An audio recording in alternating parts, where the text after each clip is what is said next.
Good morning, St. Albans. Echoing what Carmen said, it is a beautiful and special morning to be here together. Today, as you know, is All Saints Sunday. It's a time when we honor those who walked before us, each leaving their mark on the world through their unique gifts. But today also marks the 5th anniversary of my baptism here at St. Albans. As many of you know, baptisms often happen on All Saints Sunday. What doesn't often happen in the Episcopal Church is a baptism on All Saints Sunday where the candidate has already lost all their baby teeth. As an adult baptismal candidate, I had the benefit of taking those baptismal vows with full awareness of their weight.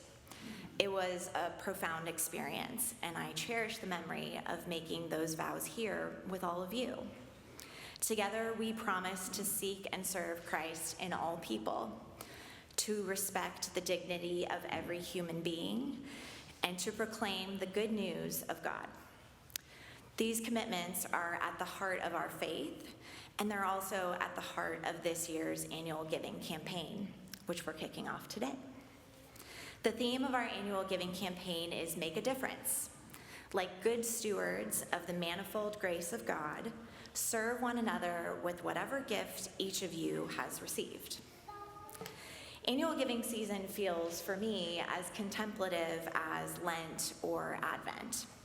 And as a member of our stewardship committee, I invite you to join me in contemplating this question.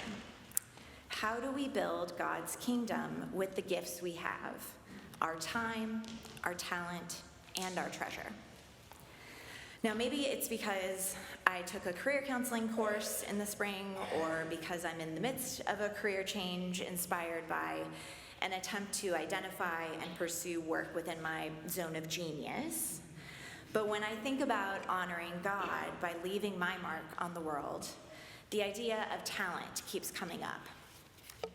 Each of us has been blessed with unique gifts, and some of our talents are more visible, like teaching Sunday school, project managing the construction of our parish hall, singing in the choir, maintaining and managing our grounds or finances, or hosting meals for Davidson students. Other talents and gifts are quieter, but just as essential, like the patience required to manage unexpected delays in church projects, the presence needed to serve as a crucifier, or the careful attention given when preparing the altar for the Eucharist. Over the past 5 years, and especially through the pandemic, I've seen these talents come to life here at St. Albans.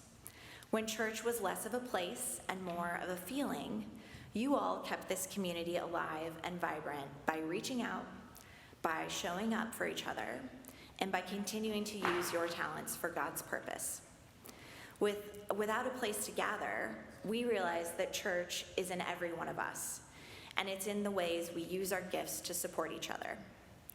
As we enter this season of giving, I ask you to reflect on the talents God has given you and how you might use them to make a difference.